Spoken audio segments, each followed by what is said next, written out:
Hi, and welcome to 60 for 30, a Magic the Gathering project where we look to get you a playable 60-card deck for right around or under $30. I'd just like to take a moment at the start of this video to apologize for not having posted in a very long time. I moved, I started a new job, but one of the things that was also slowing down my video production was that it was just getting to be a pain to do them. I was having audio troubles and I don't have a very good mic, and I was messing around with different programs, and splicing different program recordings together was super long, it took forever. It just became a burden, so I apologize for the super bad audio. I know that it's bad. I'm still using my bad mic. One day I'll get a better one. But for my sanity, and so that I can keep making these videos and them being fun instead of work, I'm just going to sound like this, for which I am deeply apologetic.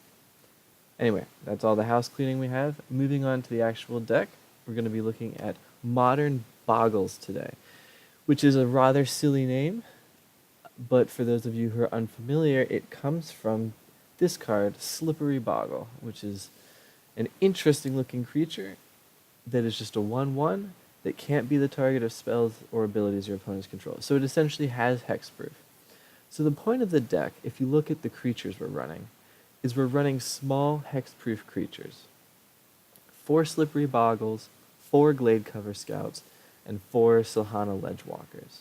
And the idea is that we take these hexproof creatures and we make them giant hexproof creatures with enchantments, because we can target them and our opponents can't. So we throw Rancor on them. We make them trampling and give them lifelink with Unflinching Courage. We make them +1/+1 for each enchantment we've used, and first strike for just 1 mana with Ethereal Armor. And then we have Hyena Umbra, which gives +1/+1 and first strike. Spirit Mantle, which gives you protection from creatures, meaning you can't be dealt damage by them or blocked by them. We have Triclopean Sight for vigilance, so that you can attack and play defense. I did want to mention one thing about Hyena Umbra before I move on. It also has totem armor, which is a pretty interesting ability. The point of this deck is to make your creature huge and unkillable. It can't be targeted, so a lot of things like Path to Exile and Doomblade aren't going to hit your creatures, but there are some effects that will destroy your creatures, like a Supreme Verdict or Day of Judgment. So totem armor is a little bit of insurance if the creature would be destroyed. Instead, we just discard Hyena Umbra. So it's nice to have that as a backup plan. We're also running 2 Lifelink, because in games where we're trying to race our opponent, Lifelink makes it almost unwinnable for them. 2 Spider Umbras for that extra totem armor effect, and then 1 copy of Battle Mastery just to take our really strong big creature and push it over the top. So what this looks like with our basic lands, of which there's nothing particularly exciting, is turn 1, you want to play one of your Bogles. Your Gladecover Scout, your Bogle, or I guess you can't play your Ledgewalker turn 1, but get your hexproof creature out. Turn 2, start slapping enchantments on. Right, so on turn 2, we are attacking with a 5/3 first strike trample creature if we play an Ethereal Armor and a Rancor. Turn 3,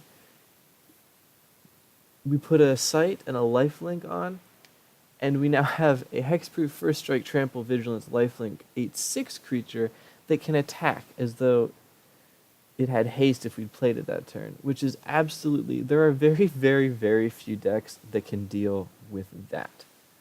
So obviously the deck is fairly dependent on having one of your creatures in your opening hand. And this example that I just showed isn't even one of the nut draws where you have multiple Ethereal Armors you can stack, because it obviously multiplies for the number of enchantments that you have. But so this is a very realistic example of how the turn can go. So sideboard-wise, there's not a ton to think about, because you have the same plan every game. Try and beat them down as quickly as possible. And if they throw you off that plan, you really don't have the means to recover. Cartouche of Solidarity is an option in place of Hyena Umbra if they have sacrifice effects, like Liliana of the Veil, for example. can make you sacrifice a creature, which gets around hexproof.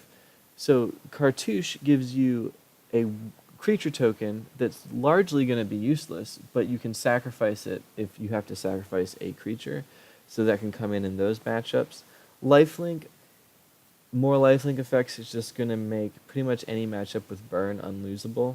You don't need to gain that much life before you're out of reach for them. And then Spider Umbra to bring in if they have a lot of board wipes or destroy all creature effects that you need the totem armor backup plan for. With upgrades, there are a lot of things you can do. Obviously, we have our land base. We can fix it with dual lands. You want them to come into play untapped, so you want them to be shock lands instead of something like scry lands, because we need to be ideally playing something on turn 1. And then Daybreak Coronet is made for this deck. It's important that you have the multicolored land for it, because the double white can be somewhat restrictive in the casting cost.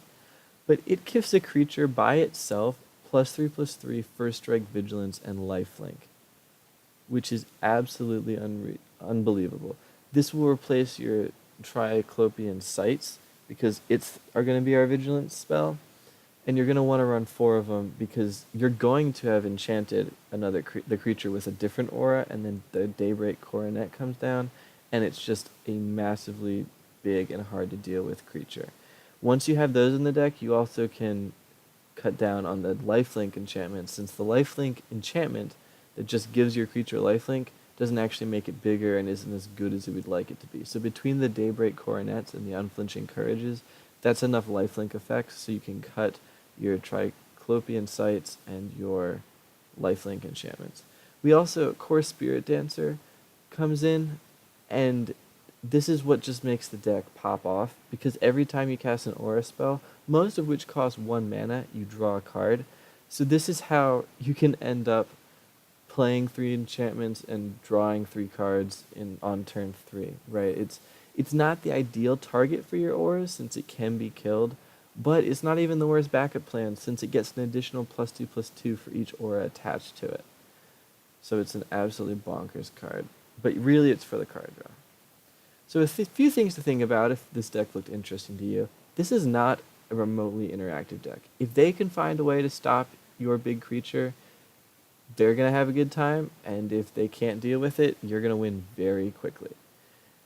You could fiddle with the enchantments to suit your taste. I just liked those. I added the sights because I think vigilance is important, since you want to be big enough that you can attack and do damage and then still be playing defense for their counterattack, but you are welcome to do whatever you like. Things to keep in mind: the Liliana Sacrifice effect really sets the deck behind, but what really gets it are turn 1 Thoughtseize or Inquisition that make you discard the 1 creature that was in your hand when you kept, because if you don't have one of your 12 creatures to play on turn 1 or turn 2, you're going to have an awful time, and you're going to keep a lot of hands that just have 1 creature in them, and that will normally work, but that turn 1 Thoughtseize is just going to feel so bad every time. Back to Nature, which destroys all enchantments, is also obviously pretty tough for the deck to deal with. Price-wise, the list I showed you is right around $22, which is super affordable in the paper world. Yes, it's a fairly basic deck, but what modern deck can routinely deal with a turn 3, 8/6 vigilance, hexproof, first strike, lifelink, trample creature? Not many. You will win games with this deck. Online, right around $9, which isn't the cheapest deck we've done, not even close, but it's perfectly reasonable if you're looking for a modern deck that can certainly win games. And that wraps it up for us today, guys and gals.